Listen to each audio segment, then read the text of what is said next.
Saya telah mengkategorikan ini untuk memanfaatkan diri saya sendiri. Dan insyaAllah untuk memanfaatkan diri anda juga tentang tafasir-tafasir yang telah saya kaji. Para mufassirun, mereka telah berbeza pendapat dengan banyak tentang perkara ini, berkaitan dengan isu ini, tentang apa maksudnya beban yang disebutkan di sini. Jadi ada 6 atau 7 pendapat yang saya telah dapati dan saya akan kongsikan kepada anda sedikit demi sedikit. Supaya kita semua mempunyai pemahaman yang baik tentang apa yang Allah Subhanahu Wa Taala maksudkan ketika Dia Subhanahu Wa Taala berfirman, "Wa wada'na anka wizrak." Dan kami telah membuangkan dari kamu beban kamu. Okey, mari kita bincangkan nombor 1, beban itu. Apakah maksudnya beban ini? Dan yang pertama ini mungkin paling sukar untuk dijelaskan. Okey, zaman kita sekarang zaman yang sangat materialistik. Dan kita menjadi sangat cetek dari segi berfikir sebagai manusia. Saya bukan cakap dari sudut agama ni, tapi saya hanya bercakap secara umumnya, satu komen mengenai masyarakat. Secara umum, kita telah menjadi sangat materialistik tentang apa yang kita risaukan setiap hari. Memang jarang melampaui diri kita sendiri. Saya bukan cakap pasal Muslim ni, tapi manusia, semua manusia secara umum. Apakah yang selalu kita risaukan? Ia jarang sangat untuk perkara-perkara di luar diri kita kan? Betul tak? Apa yang sebenarnya anda risaukan adalah seperti nak makan apa hari ni, nak tengok movie apa hari ni, nak main video game apa hari ni, sebagainya lah. Itulah saja yang ada dalam kepala anda. Bil apa yang nak kena bayar hari ni? Apa yang anda risaukan sepanjang hidup anda hanya berpusing-pusing kat situ je, sekitar diri anda saja. Dan untuk sebilangan orang lain pula, ia menjangkau lebih sikit dari itu.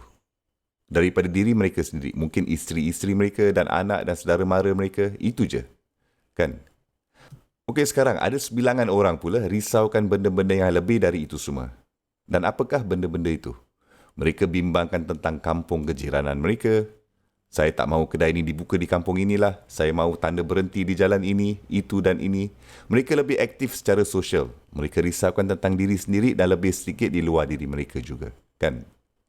Dan lepas tu ada orang pula yang risaukan tentang lebih banyak perkara. Mereka tidak hanya memikirkan pasal diri mereka sendiri je dan kawasan kejiranan mereka.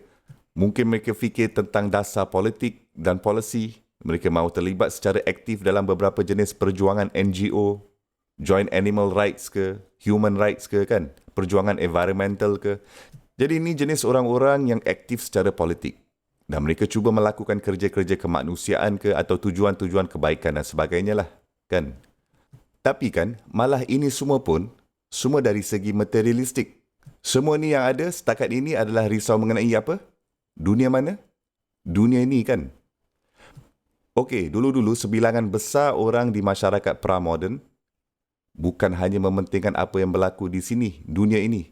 Tapi mereka bimbang apa yang akan berlaku pada saya. Setelah saya pergi dari sini, mati. Saya ini datang dari mana? Mengapa saya di sini?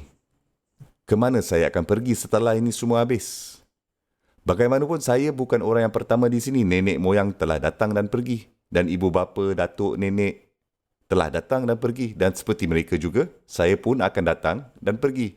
Tapi kemana saya akan pergi? Mengapa saya datang sini? Dan kemana saya akan pergi? Mereka bertanyakan soalan-soalan yang lebih mendalam. Mereka soal, apa ni semua di sekeliling aku? Apakah itu keadilan dan bagaimana aku boleh memperolehkan keadilan dalam masyarakat? Macam mana aku harus menjalankan hidup aku? Ini adalah soalan yang lebih mendalam. Okey, rata-ratanya, orang yang anda jumpa tak payahlah nak tanya soalan-soalan mendalam macam ini. Mereka sebenarnya tak fikirkan langsung tentang soalan-soalan macam ini pun. Mereka bukan orang seperti itu. Dan by the way, anda akan mengatakan, alah, ini semua profesor falsafah punya cerita lah. Benda-benda abstrak ni, benda-benda pelik ni. Tak kena-mengena dengan dunia nyata. Terbang-terbang dalam awangan. Mereka memikirkan benda-benda ini je kan. Tapi anda tahu ni tak? Anda tahu kan macam mana rasanya bila anda tidak mempunyai makanan untuk dimakan? Anda rasakan lapar, tak senang dan resah. Aku kena makan juga.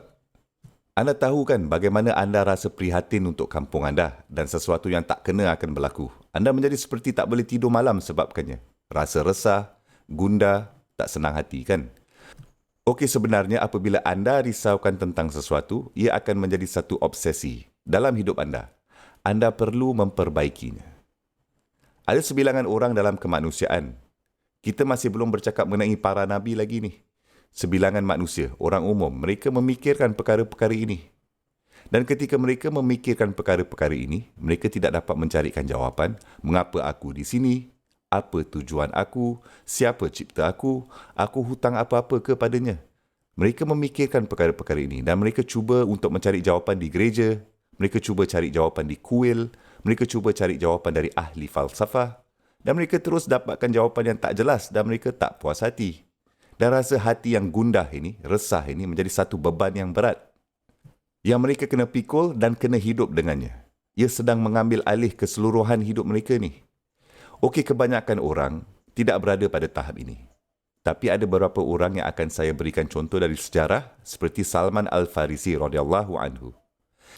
Dia ni dilahirkan dalam keluarga Zoroastrian, agama pemuja api, keluarga yang berstatus tinggi dalam masyarakat, kaya, kehidupan yang sangat baik. Tapi dia berada dalam keluarga yang memuja api dan dia selalu fikir dan ayahnya adalah seorang Templar, priest, seorang ketua besar dalam kuil. Dan Salman radhiyallahu anhu tidak dapat menangani idea ini. Dia sendiri tak dapat nak faham. Kita sendiri kena letak minyak untuk api ni. Mengapa pula kita kena sembah api ni dan mintanya untuk apa-apa pun?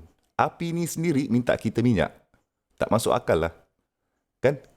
Jadi dia memikir perkara ini. Dan dia tidak berpuas hati dan kerana itu. Dan cerita yang panjang lah. Tapi saya pendekkan cerita. Sangat banyak pengorbanan yang dilakukan Salman radhiyallahu anhu. Sanggup melalui dan bersedia untuk melalui bahkan sebelum dia sampai ke Islam. Bahkan sebelum dia sampai ke Islam.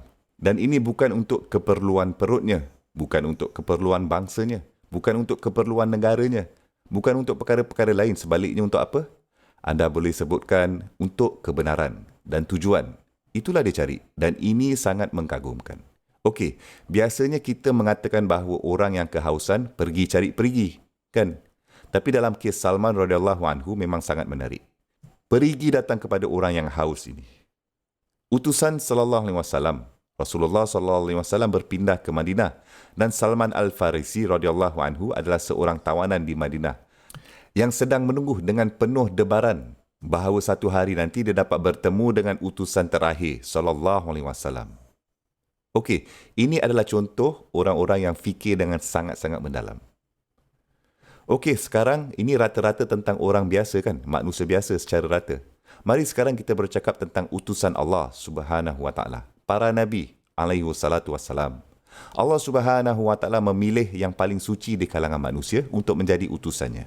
Dan yang paling suci di antara mereka semua adalah Rasulullah sallallahu alaihi wasallam. Cuba fikir, kamu rasa beliau risau dan perhatian tentang perkara-perkara duniawi saja? Walaupun sebelum Islam? Atau perkara yang lebih tinggi dan mendalam? Beliau adalah seorang pemikir yang mendalam. Beliau lebih mementingkan perkara yang lebih tinggi. Realiti ini dapat ditangkap di surah sebelumnya. Wa wajadaka dallan fahada. Dia Subhanahu wa taala mendapati kamu sedang mencari. Cari apa? Kan? Mencarikan apa yang beliau tidak dapat berpuas hati dengan. Masyarakat di sekelilingnya, orang yang menawarkan kebenaran alam ghaib, tidak dapat memuaskan akal dan hatinya. Kami pun sudah belajar, beliau tidak suka bermain permainan. Beliau tidak suka berhibur. Beliau tidak suka pergi ke mana-mana jenis persembahan muzik pun. Sallallahu alaihi wasallam. Walaupun begitu, beliau melintas acara berhibur. Berlalu di situ. Allah Subhanahu wa taala meletakkannya tidur. Dan selepas acara habis, Allah Subhanahu wa taala akan membangunkan beliau. Kan? Kemudian kita dapati Aisyah radhiyallahu anha memberitahu kita, setelah beliau mencapai usia tertentu, usia kematangan tertentu, lebih dekat dengan umur 40 tahun, dan ini adalah sunnah Allah Subhanahu wa taala. Sekitar usia itu, Allah Subhanahu wa taala memilih utusan dan memberikan mereka mesej alaihi salatu wassalam. Inilah yang beliau mula lakukan bahkan sebelum wahyu itu datang. Beliau pergi ke mana? Beliau akan pergi ke gua. Sekarang mengapa gitu? Jika seseorang pergi ke gua, yang saya maksudkan hari ini adalah tempat pelancongan kan? Anda tidak akan pergi ke sana untuk renungkan dan fikirkan. Anda pergi ke sana untuk menghayati pemandangan saja kan? Tapi kenapa pergi ke gua? Mengapa kamu nak pergi ke dalam gua? Tinggalkan masyarakat. Kerana nampaknya lagi lama anda berada di sekeliling masyarakat, ia membuatkan kamu lagi buntu dan semak. Ia memang mempunyai makanan untuk perut anda, tapi ada sesuatu di dada anda yang tidak begitu tenteram dan tidak dapat duduk dengan baik. Ada beban yang berterusan dan semakin berat dan bertambah berat, lebih berat atas anda mencarikan kebenaran itu. Dan Allah Subhanahu Wa Taala membawa utusannya itu sampai ke titik itu. Dan anda tahu kan Aisyah radhiyallahu anhu meriwayatkan bahawa beliau sering menceritakan pengalaman beliau sallallahu alaihi wasallam. Bahawa beliau dulu pergi berhari-hari lamanya. Jika anda sekarang nampak orang yang normal, orang yang biasa-biasa dalam masyarakat, mereka pergi je, lari je dan mereka pergi ke camping. Dan mereka hanya tinggal di sana selama berminggu-minggu atau berhari-hari lamanya.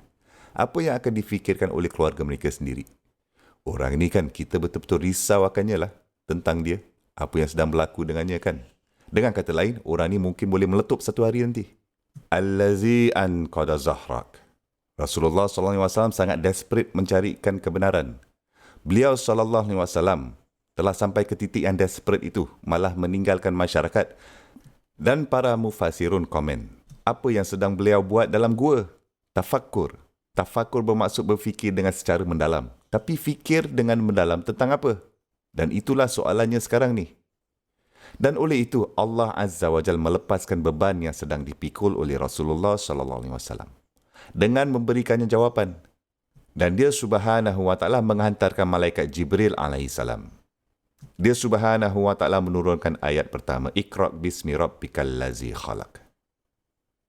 Okey, dan ini tafsir pertama tentang beban yang dilepaskan dari Rasulullah SAW. Beban itu. Dan dada Rasulullah SAW dilapangkan. Subhanallah.